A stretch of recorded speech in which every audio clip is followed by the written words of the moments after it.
things can change. We can work this out. Hindi na mangyayari yun, Robert. Kaya, para sa'yo, para sa pamilya mo, bibitawan na kita.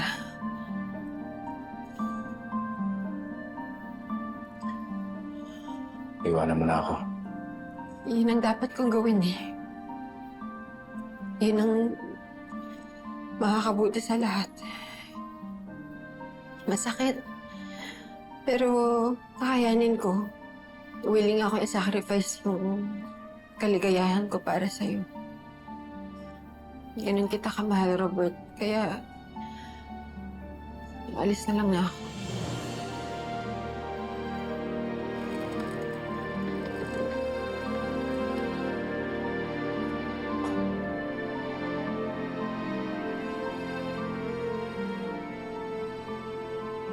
Saya ka na.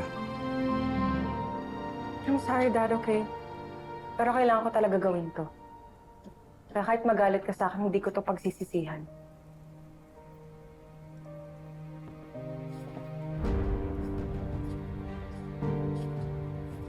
Good riddance.